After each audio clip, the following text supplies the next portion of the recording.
अस्सलाम वालेकुम दोस्तों, welcome back to my YouTube channel pioneer academy hub jobs and career. So दोस्तों, आज की इस इंपॉर्टेंट वीडियो में हम आपको डिस्कस करेंगे पंजाब यूनिवर्सिटी की थर्ड मेरिट लिस्ट कब लगनी है, इसके रिक्वायर्ड डॉक्यूमेंट्स क्या हैं, इसका फ़ी प्रोसेस क्या होता है और वो मिस्टेक्स। ठीक है दोस्तों, अक्सर स्टूडेंट कॉमन स्टूडेंट्स वगैरह करते हैं, अक्सर स्टूडेंट्स करते हैं जिनकी वजह से आपकी जो फ़ीस है, जो आपकी पे शुदा होती है, ठीक है दोस्तों, वो आपकी कंसिडर नहीं होती। ठीक है दोस्तों, तो इसकी तमाम की तमाम डिटेल आज की इस इम्पोर्टेंट वीडियो में हम डिस्कस करेंगे। तो वीडियो को स्टार्ट करने से पहले अगर आप हमारे यूट्यूब चैनल पर नए हैं तो जल्दी से हमारे यूट्यूब चैनल को लाइक और सब्सक्राइब कर दें and press the bell icon for the latest updates and do share with your friends.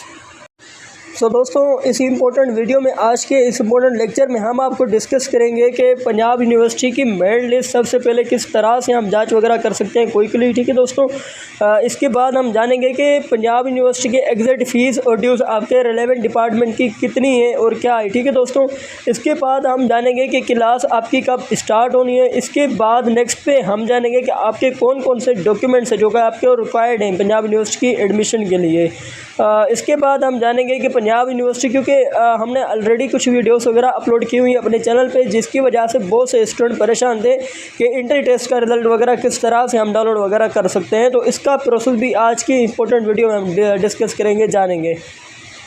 इसके बाद बहुत से स्टूडेंट्स जो कि मुझे काफ़ी कमेंट्स वगैरह आ रही थी, जिसकी वजह से स्टूडेंट बहुत सारे परेशान थे कि सर ये एडमिशन फॉर्म क्या होता है, इसके बारे में हम जानेंगे। इसके बाद हम जानेंगे कि फ़ीस को किस तरह से अरेंज करना है और चालान किस तरह से पे करना है, और चालान की इम्पोर्टेंट जो कि बहुत सी कॉमन मिस्टेक्स हैं जो कि स्टूडेंट्स अक्सर करते हैं, उससे हम किस तरह से बच सकते हैं। क्योंकि वो अगर आपकी फ़ीस चालान आपने पे भी किया हुआ है, वो आप पे कंसिडर नहीं होता। वो कौन से ऐसी वजूहत है जिनकी वजह से आपका पेशुदा चालान आपका कंसिडर नहीं हो रहा, ये तमाम की तमाम जितनी भी डिटेल्स है तो आज की इस इंपॉर्टेंट वीडियो में, आज के इस इंपॉर्टेंट लेक्चर में हम जानेंगे। ठीक है दोस्तों, तो सबसे पहले आपने क्रोम पे आ जाना है। तो दोस्तों, पंजाब यहाँ पे क्रोम पे आने के बाद आपने लिखना है पंजाब यूनिवर्सिटी मेरिट लिस्ट 2025। ठीक है दोस्तों, जैसे आप यहाँ पे आएंगे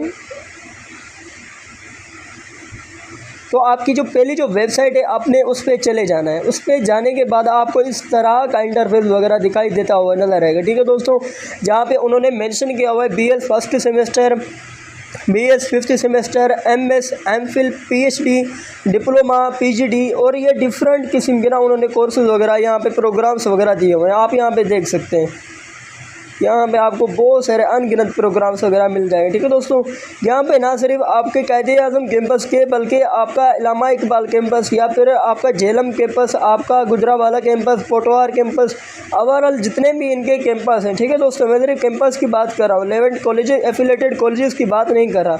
तो आपके जितने भी कैंपस हैं, आपका मेन हो तो आपकी जितनी भी प्रोग्राम्स वगैरह इनकी की तमाम लिस्टें वगैरह आपको यहाँ से मिल जाएंगी। तो आप यहाँ से देख सकते हैं। इसको इजीली चेक करने का जो बेस्ट जो वे है वो ये है कि आपने सबसे पहले टॉप पे चले जाना है।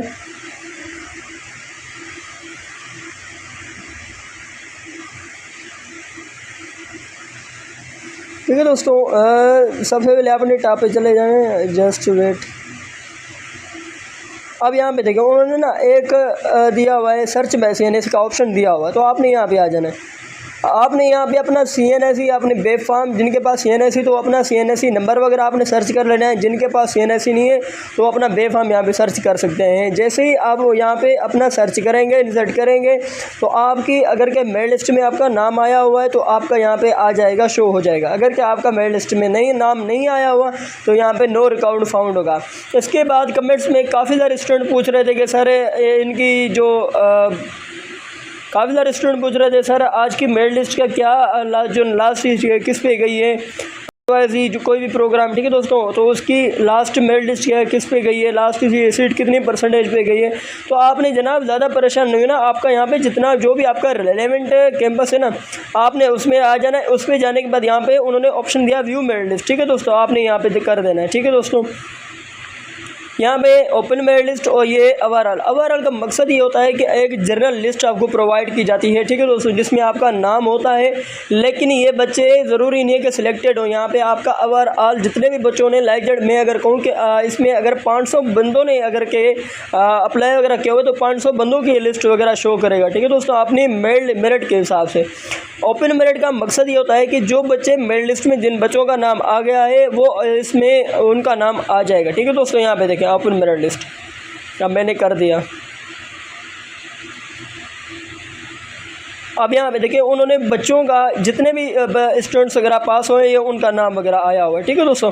अब यहाँ पे फॉर एग्जाम्पल देखेंगे यहाँ पे 42 बच्चे ऐसे हैं जिनके जो कि सिलेक्टेड हैं, ठीक है दोस्तों। अब यहाँ पे देखें, मैं आपको दोबारा करके दिखाता हूँ। अब ये देखें, अब ओपन अगर ओवरऑल की बात कर लें तो यहाँ पे जितने भी बच्चों ने अप्लाई वगैरह किया है वो तमाम के तमाम नाम वगैरह आ जाएंगे, ठीक है दोस्तों। ये हो गया ओवरऑल। इसके बाद हम जानते हैं कि आपका जो रिलेवेंट जो कैंपस है, आपका जो रिलेवेंट प्रोग्राम है, ठीक है दोस्तों, तो उसकी ड्यू वगैरह क्या है, ठीक है दोस्तों, उसकी फ़ी वगैरह क्या है। क्योंकि काफ़ी बच्चे कमेंट में पूछ रहे थे सर हमारे फ़लाँ डिपार्टमेंट की क्या फ़ीस है, फ़लाँ डिपार्टमेंट की क्या फ़ीस है। तो मैंने सोचा कि एक जनरल एक आपको वीडियो दी जाए जिसमें आप तमाम की तमाम डिटेल वगैरह आप जान सकें, ठीक है दोस्तों। यहाँ पे देखें फ़ी, तो दोस्तों आपने यहाँ पे सर्च कर लेना है पंजाब यूनिवर्सिटी फ़ी और ड्यूज़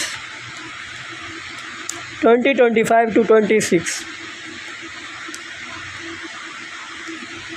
ये आपने सर्च कर लेना है। ये देखो दोस्तों यहाँ पे आ गया। तो दोस्तों यहाँ पे आप देख सकते हैं कि उन्होंने स्केड्यूल वगैरह दिया हुआ है, ठीक है दोस्तों, 2025 से लेकर 2026 तक। तो दोस्तों यहाँ पे आप देख सकते हैं, यहाँ डिटेल्स वगैरह आपको अपना जो भी आपका रेलेवेंट प्रोग्राम है, ठीक है दोस्तों, आप वो आपकी यहाँ पे डिटेल वगैरह आ गई, ठीक है दोस्तों। तो बेसिकली ये होता है कि ये नहीं है कि आपका जहाँ पे डिपार्टमेंट ने प्रोग्राम वगैरह दिया कि आपकी वही फ़ीस होगी दोस्तों, ठीक है ना।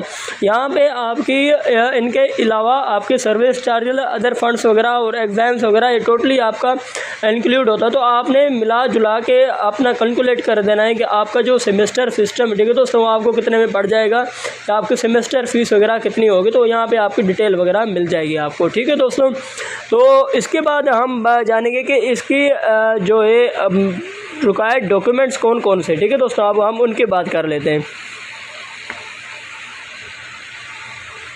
अगर दोस्तों हम रिक्वायर्ड डॉक्यूमेंट्स की बात कर लें, अगर दोस्तों हम इनकी रिक्वायर्ड डॉक्यूमेंट्स की बात कर लें तो सबसे पहले आपने मैट्रिक और इंटरमीडिएट का ओरिजिनल जो है एकेडमिक डॉक्यूमेंट, आपका मार्कशीट आपके पास रिज़ल्ट होना चाहिए, ठीक है दोस्तों, जो कि आपका रेलेवेंट जो भी आपका बोर्ड है वो आपसे उनसे मिल जाएगा, ठीक है दोस्तों।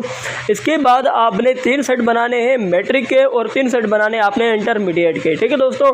इसके बाद आपने एक एफिडेविट बनाना है जो कि आपको पंजाब यूनिवर्सिटी की वेबसाइट से मिल जाएगा। अगर कि आपको वो नहीं मिल रहा तो आपने परेशान नहीं होना, आपने सीधे अपने जो भी आपका रिलेवेंट कैंपस है आपने वहाँ पे चले जाना है, वहाँ पे आपको ये एफिडेविट वगैरह मिल जाएगा, ठीक है दोस्तों। इसके बाद आपको एक मेडिकल फिटनेस सर्टिफिकेट चाहिए, जो कि आपने इसमें ज़्यादा कोई टेस्ट वगैरह कराने की कोई ज़रूरत वगैरह नहीं है, परेशान होने की कोई ज़रूरत वगैरह नहीं है, ठीक है दोस्तों।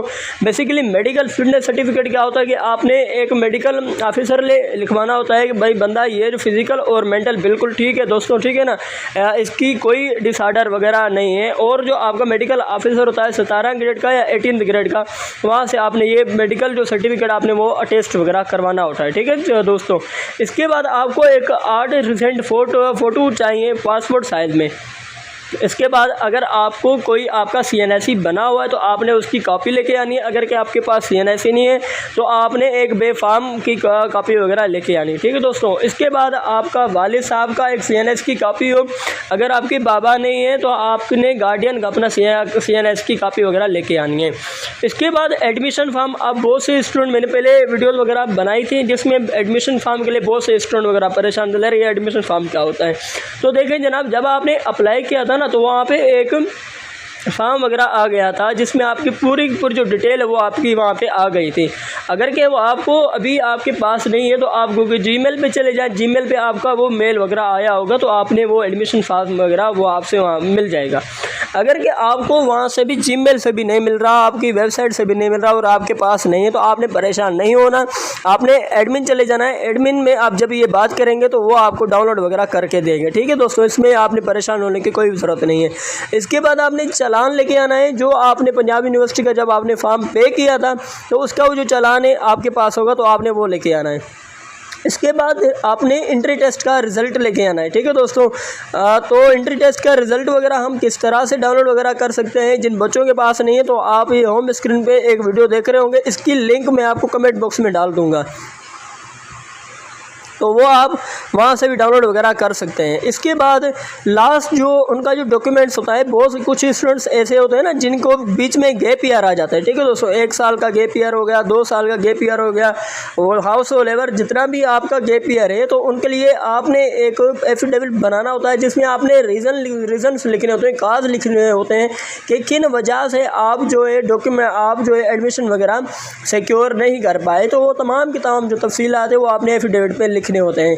अगर कि आपको दोनों के दोनों एफिडेविट और एडमिशन फॉर्म ये आपको समझ नहीं आ रहे, तो आपने परेशान नहीं होना, आपने एडमिन चले जाना है और एडमिन वाले आपको वो जो ये जो तीनों के तीनों जो चीज़ें हैं वो आपको बना कर देंगे, ठीक है दोस्तों। एफिडेविट तो वो जो कंप्यूटर वाले बैठे होते हैं यूनिवर्सिटी के अंदर वो आपको बना के देंगे, और जो एडमिशन फॉर्म है वो आपको एडमिन वाले डाउनलोड करके देंगे। इसमें आपने ज़्यादा परेशान वगैरह नहीं होना, ठीक है दोस्तों। और इसकी जो क्लासेस हैं वो आपको 1 सितंबर 2025 को स्टार्ट वगैरह कर दी जाएंगी। इसके बाद दोस्तों देखें, आप चालान की मैं बात कर रहा हूँ, तो चालान के लिए मैंने आपको पहले बता दिया कि चालान की क्या ड्यूज़ वगैरह, क्या फ़ीस वगैरह आपका रेलेवेंट प्रोग्राम के हिसाब से, ठीक है दोस्तों। इसके बाद हम बात कर लेते हैं कि हम चालान वगैरह को किस तरह से पे वगैरह कर सकते हैं। तो यहाँ पे देखें, उन्होंने ना फ़िलहाल मेरे पास मैंने एज अ सैम्पल के तौर पे मैंने यहाँ पे एक चालान वगैरह लिया, ठीक है दोस्तों। तो आपका ये जो चालान है ना, आपने 2 बैंकों से सबमिट करवाना होता है, या तो होता है UBL बैंक से आपने सबमिट करवाना होता है, या फिर आपने HBL से सबमिट वगैरह कराना होता है। अब बात ये होता है कि जो स्टूडेंट्स है ना वो UBL से करा पाते हैं, ना वो HBL से करा पाते हैं, ठीक है दोस्तों। कोई भी रीज़न वगैरह हो सकती है, तो वो क्या करते हैं, वो डायरेक्ट मोबाइल से अपना पे वगैरह कर देते हैं, जिसकी वजह से वो जो आपका जो चालान होता है, ठीक है दोस्तों, वो जो आपने अमाउंट 40,000 या फिर 70,000 या फिर 1 लाख प्लस आपने जो अमाउंट वगैरह दी, वो पंजाब यूनिवर्सिटी के डायरेक्ट अकाउंट में चला जाता है। और ये जो एडमिशन कमेटी वगैरह उनकी जो बैठी होती है, उनके उसमें अकाउंट में नहीं चला जाता, जिसकी वजह से आपको एडमिन से बहुत परेशानी का सामना करना पड़ता है। और जो एडमिन वाले होते हैं वो ये बात करते हैं कि जनाब आपने डायरेक्ट उसमें भेज दिया, इसमें हमारा कोई कसूर नहीं, आप दोबारा चालान वगैरह पे करें। तो जिसकी वजह से बहुत से स्टूडेंट है वो तो ठीक है, बाद में रिटर्न हो जाता है, ठीक है दोस्तों, वो आपका बाद में रिटर्न कर देते हैं, लेकिन ये है कि टेम्परेरी तौर पे ना आपको वो जो परेशानी है उसका बायस बन जाता है। तो अगर आपने मोबाइल से पेमेंट करनी है ना, तो दोस्तों वहाँ जो चालान है, ठीक है दोस्तों, वहाँ पे एक पूरा का पूरा आपने वो प्रोसेस वगैरह दिया होता है, जिस तरह यहाँ पे लिखा हुआ है कि फॉर ऑनलाइन पेमेंट HBL और कनेक्ट ऐप सेलेक्ट एजुकेशन, आपने एजुकेशन को सिलेक्ट करना है। इसके बाद आपने पंजाब यूनिवर्सिटी के एक्सटर्नल चालान नंबर, ठीक है दोस्तों, पंजाब यूनिवर्सिटी को सिलेक्ट करना है। उसके बाद वो जो चालान नंबर, ठीक है दोस्तों, यहाँ पे आपका चालान नंबर जो दिया गया उसको आपने सिलेक्ट कर देना है, ठीक है दोस्तों। इसके बाद वो जो पे वगैरह आपका वो हो जाता है, ठीक है दोस्तों। तो बेसिकली कहने का मकसद ये है कि बेस्ट मेथड ये कि आप बैंक से चले जाएँ। बैंक अगर आपका नहीं हो रहा किसी भी वजह से, तो आपने करना ये है कि आपका जो चालान है ना उसमें एक पूरा का प्रोसेस वगैरह बताया होता है, तो आपने उस प्रोसेस को फॉलो करना होता है। ये नहीं कि आपने डायरेक्ट कर दिया, डायरेक्ट करने से आपकी फ़ीस वगैरह कंसिडर नहीं की जाती, जिसकी वजह से आपको परेशानी का बायस वगैरह सामना वगैरह करना पड़ता है, ठीक है दोस्तों। इसके बाद हम कर लेते हैं कि आपने फ़ीस वगैरह किस तरह से अरेंज करनी है। तो दोस्तों बेसिकली फ़ीस आपने देखें, जब आपकी मेरिट लिस्ट लगती है ना, तो आपके पास 3 से 4 दिन का टाइम होता है, तो आपने 3 से 4 दिन के अंदर अपनी जो फ़ीस वगैरह है वो आपने अरेंज करनी होती है, ठीक है दोस्तों। इसके बाद जो मेन जो चीज़ है जो मैं आपको ये करना चाहूँगा वो ये है कि देखिए दोस्तों, बहुत से स्टूडेंट क्या करते हैं ना कि भाई फ़िलहाल तो हमारे पास चालान भी है, हम एडमिन के पास भी गए, एडमिशन हमारे सिक्योर हम लास्ट डे पे जो है ना कर देंगे।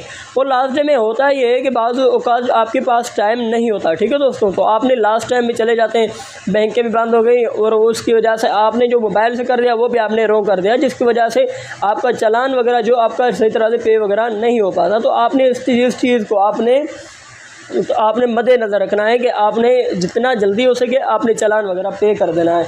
और इसके बाद मैं आपको एक और बात बताता चलूँ, शेयर करता चलूँ, जब ये आपने चालान बैंक से जमा कराएंगे तो उसकी 3 कॉपीज़ होती हैं। एक बैंक वाले अपने पास खुद रख लेते हैं, बाकी रहेगी आपके पास 2 कॉपी। 2 कॉपीज़ में से आपने एक जो कॉपी है ना वो आपने एडमिन में, आपको जो रेलेवेंट जो एडमिन है आपने उसको जो सबमिट करवानी होती है, और एक आपने अपने लिए रखनी होती है, ठीक है, तो एज अ एविडेंस। तो दोस्तों उम्मीद करता हूँ कि आपको ये वीडियो बहुत इंफॉर्मेटिव लगी होगी और हमने हर एस्पेक्ट से आपको हर एक चीज़ वाज़ेह तौर पे बता दिया है, ठीक है दोस्तों। तो मिलते हैं अगली वीडियो में, तब तक के लिए अपना बहुत सारा ख्याल रखें और मुझे इजाज़त दें। अल्लाह हाफिज़।